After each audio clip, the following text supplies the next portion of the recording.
What's going on, YouTube? It's your boy Savage. Thanks for tapping in with your boy Savage Studios. Once again, much love, much respect every time you tap in. So we're going to get right into it today, man. We got a crazy one out of, let me look down here, London, Elgin, Middlesex. It's London, Ontario, Elgin, Middlesex jail out there in Ontario. When I first read it, I thought it was London, UK. So when I look back at it, it was actually Ontario. This inmate homicide is so crazy, man. This is a real Celly nightmare. It was captured. Every second of it was captured on surveillance camera.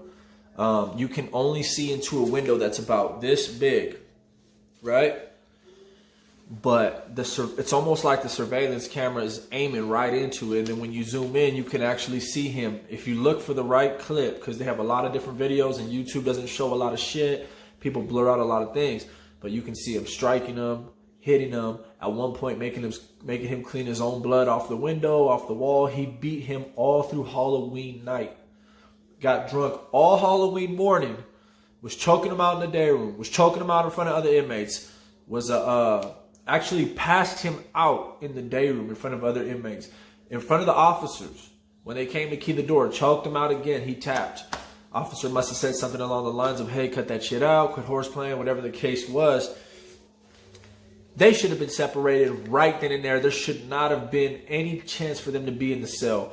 But before we get into it, let's go ahead. Let's rewind all the way back to the beginning, how they met. Be sure if you like this video to smash that like button. And if you haven't subscribed to the channel, go ahead and subscribe to the fucking channel because your boy's on his way to 100K.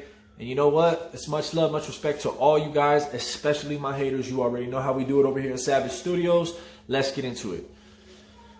His name was Adam Kargus, the victim. The aggressor goes by Bush. His name is Anthony George, a.k.a. Bush. Don't know how he got his nickname. Doesn't say how he got his nickname. But he went, for whatever reason, and moved Adam Kargus over to his cell. It came out in other interviews that there was something between them, some kind of history. Not between them two directly, but that Adam actually didn't get along with one of Bush's boys. So you kind of put two and two together right there, and you know what kind. You pretty much know what happened. However, he won't say that just yet. To say it's premeditated probably would have did him in. Anyways, as soon as Adam moves over, he regrets it. You know what I mean? And I've seen it happen. I've had Cellys I didn't like where I regretted the move. I wouldn't tell nobody. I wouldn't come out in the day room and be like, hey, I don't like him. No, we just handle our business in the cell and go from there. Adam didn't do that, though. His situation was he came out to the day room. He made sure to be very vocal to other inmates. He actually even tried to approach the officer to move back to where he came from before he moved there. So that's if that's not a big red flag to the officers, to at least maybe watch him if they're horse playing after Adam already got at you and says he doesn't want to be in there with this dude. I don't know what is. So they're drunk. Bush is a proclaimed brewmaster of prison wine, Pruno. And so he's drinking all throughout the day. He starts getting loose as a goose, draws a pumpkin on his orange shirt that they make him wear. You know, he's running around. He almost seems like a pod bully. If you watch how he stomps around the day room, he's almost like a shark amongst, guppies. And that's common. When you got a dorm full of little weenies, there's always going to be a bigger weenie who's stronger, pushing his weight around. It's just the way it goes. So you kind of, if you're watching the surveillance clips, you can kind of see that for yourself. So they get into the cell and the nightmare begins. Now, what makes, excuse my allergies for the billionth time. I'm sure there's a month out of the year that's going to pop up where your boy is finally free of all this crap, because no one likes to tell a story with his nose clogged. But anyways, let's get into it. My bad. As soon as the nightmare begins, he starts beating on them, whooping on them. A lot of this happens while other inmates are at day room, according to the reports. When he comes to the window, he puts his thumb across his neck and does this. I think this is an old Mortal Kombat move right here. Your soul is mine. That part. So when he hit him with one of that, I think that's when he started to really inflict that fatal attack on him. It's just really crazy how this happened because Adam was screaming top of his lungs. top of his lungs. This kid's getting beat all over the cell, screaming bloody murder. Not only is he screaming bloody murder, a lot of the inmates, it's reported that almost all the inmates are also screaming, kicking the doors, screaming, trying to get the officer's attention. Officer reportedly goes to the unit, but turns around because he thought he heard cheering, so that they were all having fun and good spirits. Now, I myself have been in ad segs, I've been in units, small ones, big ones, 270 designs, 180 designs. When inmates get together and start yelling or kicking their door, banging the door, it will literally make the whole unit shake. There's no way you can ignore it. If you ignore it, it's intentional, or you just really just don't want to do your job. Period, point blank. There's no way around it. You can't get out. Pretty much all throughout the day, he choked him, he strangled him, but he was doing it in a horseplay type fashion. Now, I don't know about where you guys done time, but just even being in California, if I've ever horseplayed, like, I've had, COs don't play that. They'll tell you right then and there, hey, quit horseplaying, I'm gonna write you up. Or if some of them will just write you up right then and there for horseplaying, especially choking or strangling. Now, Bush did this all through day room, all day long while they ran day room. You can see this on the video if you guys go look for yourselves. He did it in front of an officer that was inside of like this little cage room that I would say maybe watches the day room. I'm not sure. Officer didn't do nothing. Even when they went to go do a lockup for the inmates, he started choking the celly right in front of the officer who was keying the doors.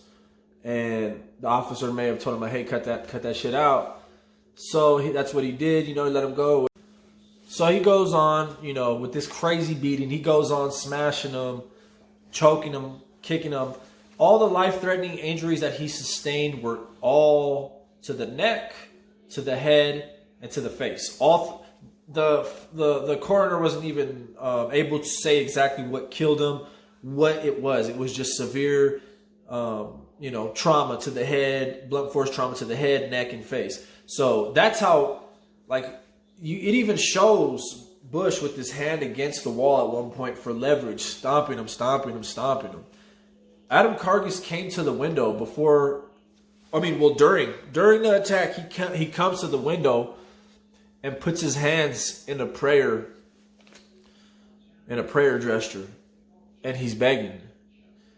He's looking at the other inmates, and you know what? With respect to the other inmates, they tried to help him. They tried to save his life. There was nothing they could do. They could kick as loud as they want. They could have screamed as loud as they want. He was destined to die that night, and there was no way around it. It was going to happen. Now, it's said that while they were drinking, Anthony George Bush went to go smoke a cigarette. It later was confirmed that cigarette was laced with PCP. Is that an excuse? Could that have been his defense? I'm not sure. Didn't look into the case or the court proceedings, but I'm sure it contributed to a certain type of state of mind that just wouldn't stop, wouldn't let up, wouldn't quit. And it really is such a nightmare, because it's one thing to have somebody killed in a cell during a fight, to get drunk with somebody and have them kill you off. It's another thing, though, to be killed in a cell when your whole unit is screaming for the guards, banging their doors, when you're on camera and nobody's watching the surveillance tapes, when you've asked for help, when you've pretty much done everything you can do and you die in a cell. That really is a nightmare that I can see people dreaming up. So all through the night, he's getting beat, he's getting tortured, kicked, smashed. Who knows? I know he's calling him all kinds of names. He's yelling at him. Adam is screaming. The inmates reported that after all the banging, while it was going on and the screaming that the inmates were doing, you could still hear Adam scream over everything, begging for his life, begging to just please get out of the box, out of the cage with this maniac, with this cold-blooded killer who was in there beating him to death with his hands, his feet, knees, anything. that's not bad enough. The very next day, and this is all on camera, guys, so you click that link and it'll take you right there and you can watch it. The inmates reported, it almost looked like all the inmates were trying to help him cover it up or clean up a mess. They're on camera doing it, but maybe it's because they were scared. Who really knows? I didn't look into the actual court proceedings, and I can't tell you who was charged with what. But one inmate said that that he hunted deer on the streets, and that when they opened the door and he pulled Adam off the bunk, it reminded him of a deer, how the deer would make that thump when they pull it off the truck. That's eerie. That's really fucking eerie right there. The guard that did the walk, because they have to do continual counts, they don't give a fuck. These counts are a joke, right? But so he does his count time, you know, and they look in the window. They're supposed to make sure you guys are alive and breathing. His report was that Adam just looked like he had cocooned himself up with his blankets. And to be fair, you know, when you'll see him dragging his body out. When he drags his body out, the blanket, he is cocooned up in the blanket. So, but, you know, you're supposed to. I've had CEOs flash lights in my face until I moved. And then I wake up and I'd be like, man, what the fuck? What do you want? You know, I got to make sure you're alive, man. I got to make sure you're alive. So some do their job, most don't. So you'll see him drag the body out, lay him in the shower area. He'll take the mattress out, throw away the shoe. Which one of the shoes was completely saturated in blood? Adam's blood. The walls had blood. He tried to clean and scrub all the walls. He had Adam cleaning and scrubbing his own blood before he decided to finish him off. You know as well as I do that they have forensics and labs that can just see all the blood no matter how good you clean it. Bleach or no bleach. So they're doing all this. I at this point I'm lost. Like, I don't know. What are you going to tell the guards? Your Celly disappeared into thin air. You know, he who knows how he died. We don't know how he died. I don't get why he did what he did.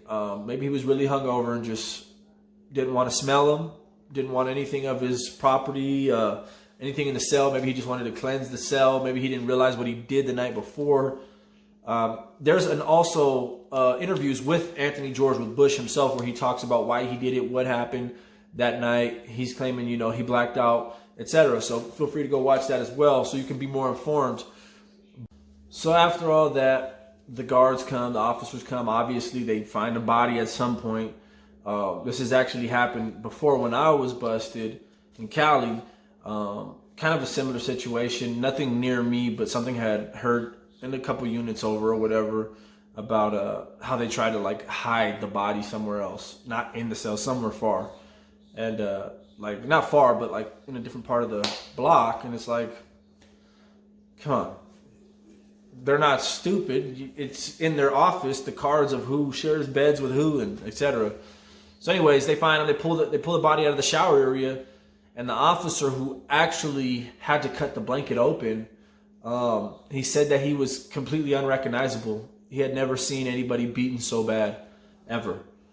And when you think about that, man, that's got to just really give you chills, because he must have mushed in his face or something. Like, he must have caved in all the bones. An eyeball could have been flattened or missing. You really got no clue how bad it really could have been. I'm pretty sure how bad it was. He snapped. For whatever reason, whether it was premeditated or not, he was a nightmare to Adam Kargus. And unfortunately, the officers failed at this detention center, Elgin Middlesex Detention Center, London, Ontario. Every single officer involved that worked should have been fired. Every one of them that did count, that didn't look and see him, should have been fired. The lady officer who was in that little cage on the day room floor seeing him horseplay and choke him out, who didn't do anything, she should be fired. There should be a zero tolerance. They should be made an example out of, because Adam Kargus was nothing. He was no violent person. He just was I think he was in there for stealing something. He shouldn't have been in the cell with that dude. And maybe that's where the problem took place. But what the fuck is the point of having some surveillance camera if you don't watch the shit? If you're going to let an inmate die for hours, all through the night, he died. All through the night. Came to the window, screamed, prayed, put his hands in a prayer position, was begging the other inmates to help. And then you had Anthony George Bush, aka Bush, come to the window. Do one of the Mortal Kombat, your soul is mine. He started flexing in front of the window at certain times. But that ain't the nightmare. The nightmare is when you see him beating him. When you see Adam fly against the window, you see him, striking him, dropping him, striking him, kicking him. That's the nightmare. Being beat to death on Halloween night. Hope you guys enjoyed this Celly Nightmare story video. I'll include the links. Check it out. Tap in. It's your boy. We on the way to 100K subscribers. The channel's blowing up. Much love to the Savage Nation. To all you haters, go sit on my thumbs up, smash that like button, and subscribe to the channel if you're going to be watching me as religiously as we all know you are. Until the next time, y'all stay up. Deuces.